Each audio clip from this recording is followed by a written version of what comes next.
The Philosopher's Stone can be a metaphor for the discovery that leads to energetic transmutation, spiritual illumination, and bliss, a state referred to as Sahaja Samadhi or walking samadhi. Spiritual teachers may downplay the palpable consequences that come with the end of thought's ability to move emotions, but the Philosopher's Stone is experientially discovered to be the spiritual heart in surrender to the non-conceptual expression of the first cause, which is this moment. When the heart's desires can no longer be connected to a self to want them, then they wither away for lack of attention. They are effectively forgotten, those desires. It leaves a stillness in which attention surrenders to the truth, the light of which is palpably reflected on the surface of the spiritual heart, which has grown still in the absence of an I thought to stir it up. The energy that was given over to a higher power via the heart's surrender of the I and all its associated desires and baggage is returned to that heart center like purified rain. It comes back down. In this, there is no desire. This is not to say that the objects of desire can't or even won't be enjoyed. It just means their absence won't inspire longing because the I thought that would previously have connected to them in the imagination has returned to its source in the spiritual heart and no longer ventures out. It no longer ventures out to imagine acquisitions and experiences. The I has there's no belief that the I has a credible claim to being the self to which anything can relate. The I is known to be a concept that is perceived by what it claims to be. It's been exposed as not that which observes it, which is what it represents, but it can't be. Only in ignorance is it believed that what's observed is the self. In the absence of this belief, thoughts arise like fish, but there's no line in the water to catch them.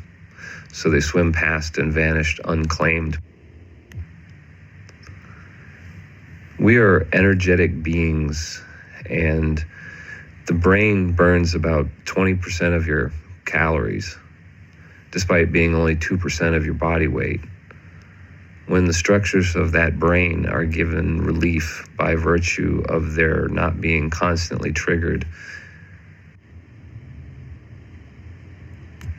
the energetic capacity developed to support it still exists. So there's freed up energy, which becomes palpable when there's a lack of inner noise to compete with its perception. If an energetic awakening occurs while there's still unconscious body identification, a host of physical and energetic symptoms can appear. Resistance to what is has energetic consequences when the energy body is palpable. When such feelings appear, relief comes in feeling and letting go without resistance or reaction. This modality of surrender is well elucidated by the late Dr. David R. Hawkins in his book, Letting Go, The Pathway of Surrender. Energy cannot be destroyed nor created. It just moves from one form to another. The form of energy used for thinking feeds either the energy body or the mental construct that lives on their energy that follows attention, the parasite.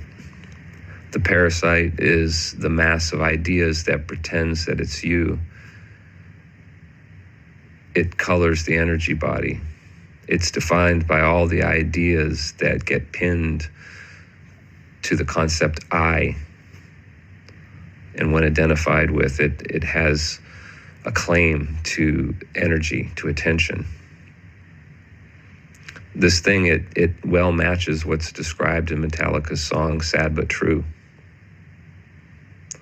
When Nisargadatta Maharaj was asked what he was, he replied, "Nothing that is perceivable or conceivable. The true self is not the product of conditioning or circumstance. It is not perceivable, only what perceives. No observable thing can be what observes it." In relationships, your partner is something of a mirror. Their feedback gives you an idea of who you should take yourself to be. But what a partner reflects back to you has more to do with their mind, what they hold in mind, their conditioning, than you and your expression of consciousness. It's best not to associate with those whose feedback to you suggests they think you're a bad or problematic person, even if there's merit to what they say. Their reflection of you will unconsciously shape your self-concept and create a poor self-image. This concept can be expanded to mass communication mediums. Avoid content that attempts to convict you, an unknown stranger, just for existing. It doesn't matter who you are, the world loves no one. The internet has made it possible to find haters of our particular demographic if we choose to seek them out. Depending on who we are, that negative message about ourselves will be either plastered all across the mainstream or relegated to the backwaters of the dark web. But it's best not to put your attention into things that make your head roar. It's best not to trust the sources, and likewise divest from as much interaction with all in their web of ownership.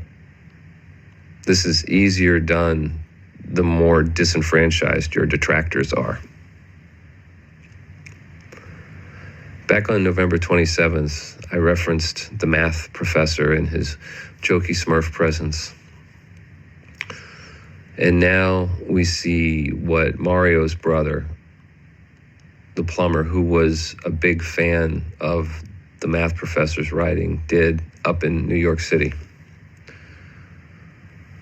Laws save us from the cycle of vendetta by appointing an objective third party to administer justice on behalf of a consenting public, which should blunt the aggrieved's impetus to go vigilante. Public reaction to this recent event suggests that the scope of current law has been insufficient to prohibit the victimization of a great many people. But if the law cannot address a grievance that is of the type that motivates retribution, then extrajudicial attempts at justice will be a visible symptom of that. Consider the example of road rage. Most traffic offenses are the tiny mistakes that no law officer sees. But the surrounding drivers are angered by the imposition of danger and or inconvenience. And there's no arbiter of justice. So people sanction and reprimand one another on the road. And as a consequence, these mini spirals of retribution erupt every day, sometimes with tragic results. In the case of the green plumber in New York City, his choice of targets points to retribution as the motive. The incident is a symptom, as is the public sentiment expressed on his behalf. To acknowledge this fact is not an endorsement of the act, but a call to consider the implications of its origin. There has been an outpouring of people who feel they have been victimized and then denied the consolation of justice. They perceive that crimes have been committed against them from which the law grants no protection. Actions that routinely create damaged parties, if not addressed by the law, will generate chaos and chaotic incidents. Corruption is at the heart of the law's failure to protect the public. The drive to create, grow, and defend revenue streams is relentless. It's based on the unconscious need to fill an inner void with outer things, which is impossible. You can never fill that inner void. So, millionaires want to be multimillionaires, and they want to be billionaires, and billionaires want to be trillionaires. Revenue streams will set aside resources to defend themselves through any possible means, and in the case of corruption or malfeasance, beyond what's permissible.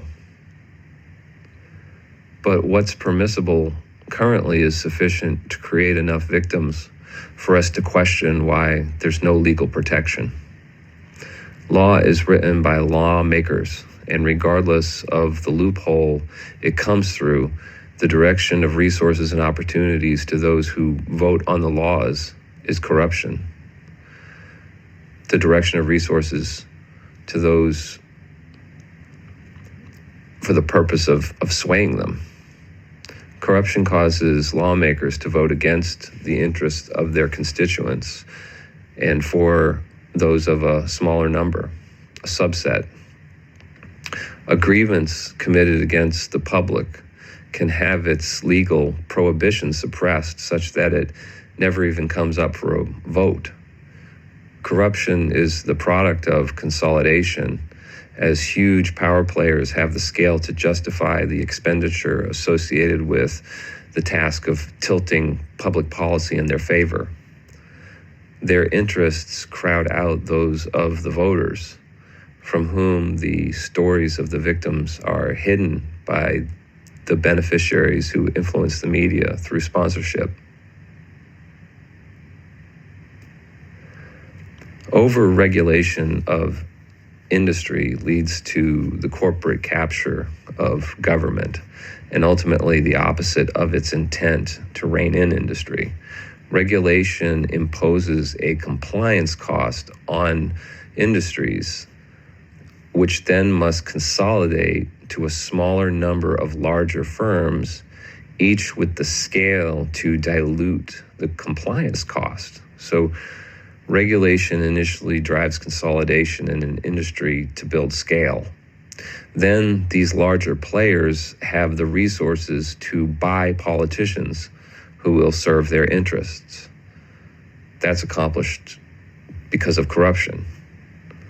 Consolidation of power also decreases the number of people making these decisions, so fewer perspectives are considered, leaving more constituencies without representation.